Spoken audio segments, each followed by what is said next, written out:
المشاهدون الأكارم، السلام عليكم ورحمة الله. من تلفزيون دولة إريتريا نقدم لحضراتكم نشرة أخبار هذه الفترة، معكم فيها قاسم أحمد، والبدء كالعادة بأهم وأبرز العناوين.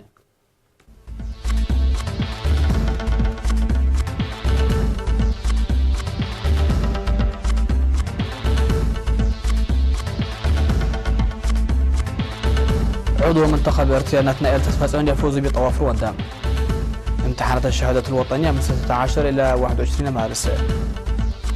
تنظيم منتدى إصحاح البيئة في مصوع. واشنطن وطالبان توقعان اتفاقا تاريخيا. تعيين محي الدين ياسين رئيسا لوزراء ماليزيا خلفا لمهاتير محمد.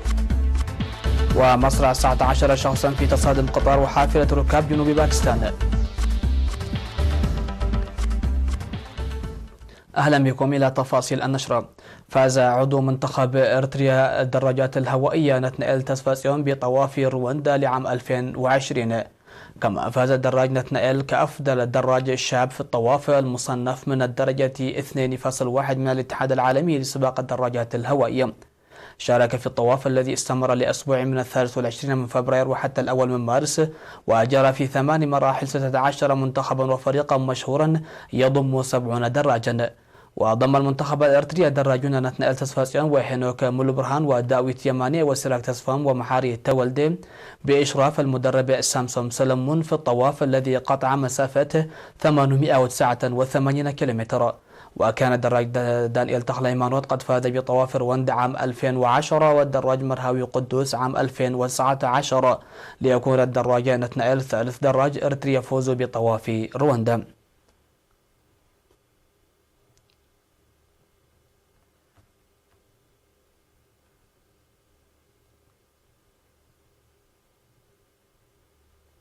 أعلن مركز الامتحانات الوطنية في معهد التعليم العالي والبحوث بأن امتحانات الشهادة الوطنية الثانوية لعام 2020 ستجري من 16 وحتى 21 من مارس. وأوضح المركز أن الامتحانات ستجري في مدرسة واسايك أولو وطلاب المدارس الفنية في الأقاليم في مدارسهم، وطلاب المدارس الفنية بأسمرة والتعليم المسائي والإعادة في الإكسبو. وذكر المركز أن المعلومات المتعلقة بالامتحانات ستقدم مسبقا، داعيا الممتحنين من الأقليم الأوسط التواجد يوم 16 من مارس في الإكسبو، وممتحني الأقاليم في مواقع الامتحانات يوم 15 من مارس.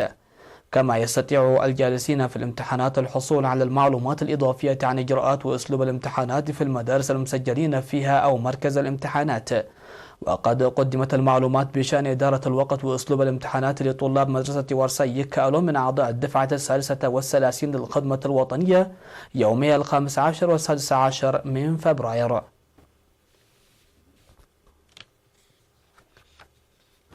نظمت إدارة مدينة مصوع منتدى للدفع بعملية إصحاح البيئة في القرى وتقييم الأنشطة المنفذة لمكافحة الأمراض الناجمة عن نقص النظافة وبحث برامج هذه السنة.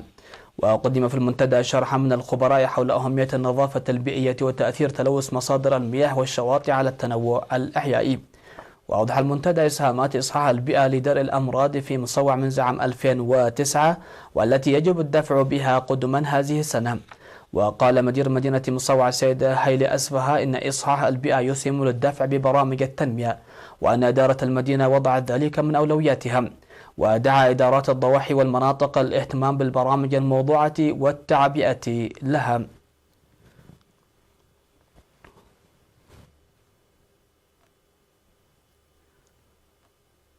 طالب سكان مدينة مندفر الجهات المعنية وضع حد لأصوات الموسيقى العالية الخارجة من متاجر الموسيقى.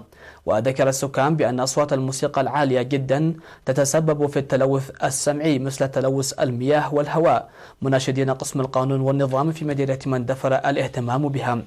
وأوضح مسؤول القانون والنظام في مديرية مندفر السيد محمد خير صالح لوكالة إيرينا إن من مهام المكتب إلى جانب النظافة واحترام القانون إحلال السلم والسكينة للمواطنين، مشيرا إلى أن المرافق الخدمية وخاصة متاجر الموسيقى التي تحدث فيها مثل هذه الظاهرة تحذر بداية ثم تعاقب إذا لم تمتثل للقانون.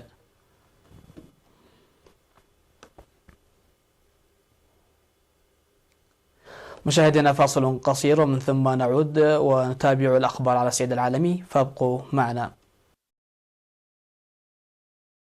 أهلا بكم على أنباء العالمية. وقعت واشنطن اتفاقا تاريخيا مع حركة طالبان المتطرفة في الدوحة لسحب الجنود الأمريكيين من أفغانستان ضمن فترة زمنية من 14 شهرا، وذلك بعد 18 سنة من اندلاع أطول الحروب في تاريخ الولايات المتحدة. ويأمل الأفغان أن يؤدي الاتفاق لإنهاء 4 عقود من النزاعات، وكذلك فتح باب الحوار بين حكومة كابول والحركة المتطرفة بهدف وضع حد للمعاناة في البلد الفقير. ووقع الاتفاق المفوض الأمريكي زلماي خليل زاد ورئيس مكتب الحركة السياسي ونائب زعيمها الملا عبد الغني برادار بحضور وزير الخارجية الأمريكي مارك بومبيو وممثلين عن عشرات الدول. وستقوم الولايات المتحدة وحلفاؤها بسحب تدريجي لقواتها فورا من أفغانستان على أن تنتهي العملية في غضون 14 شهرا في حال التزام طالبان بالاتفاق، وبعد خفض أولي لعديد القوات وصولا إلى 8600 جندي خلال 135 يوما من التوقيع. تقوم الولايات المتحدة وشركاؤها بإتمام سحب قواتها المتبقية من أفغانستان خلال 14 شهرا.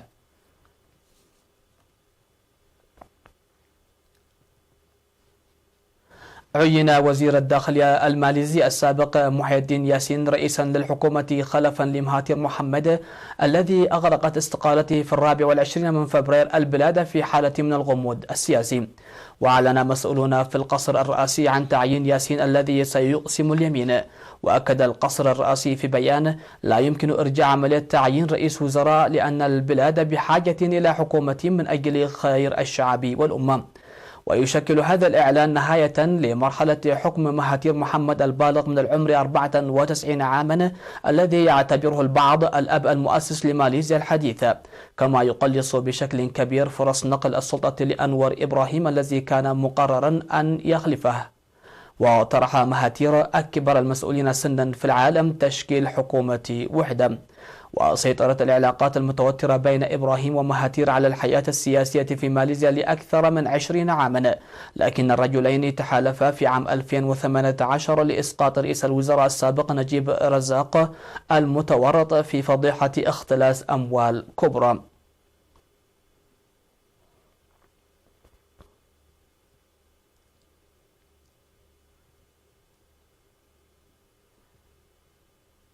لقي 19 شخصا مصرعهم وأصيب أكثر من 12 آخرين إثر تصادم بين قطار وحافلة ركاب جنوب باكستان حسب ما أعلن مسؤولون. ووفقا لوكالة الأنباء الألمانية كان القطار في طريقه من مدينة كراتشي إلى مدينة راولبندا عندما صدم حافلة نقل حافلة تقل حوالي 50 راكبا في معبر يخلو من الحراسة بالقرب من بلدة روهرا، فيما أظهرت لقطات تلفزيونية حافلة الركاب وقد شطرها الحادث نصفين. وبحسب الوكالة قال الطبيب بمستشفى منطقة سخور أن 19 شخصا على الأقل بينهم 5 نساء لقوا حتفهم في الحادث، مضيفا أن 26 مصابا قد تلقوا العلاج.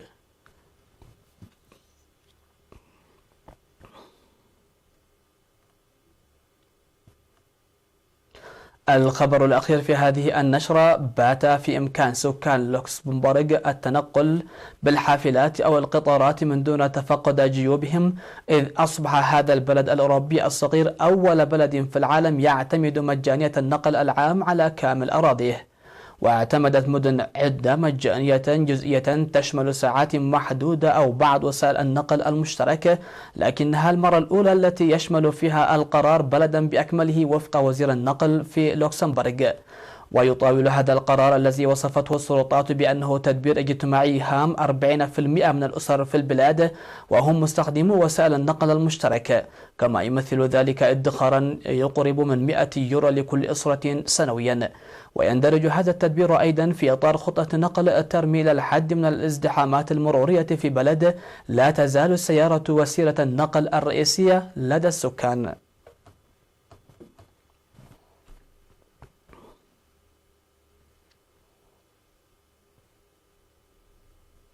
هكذا مشاهدينا الأكارم نكون قد وصلنا وإياكم إلى نهاية نشرة هذه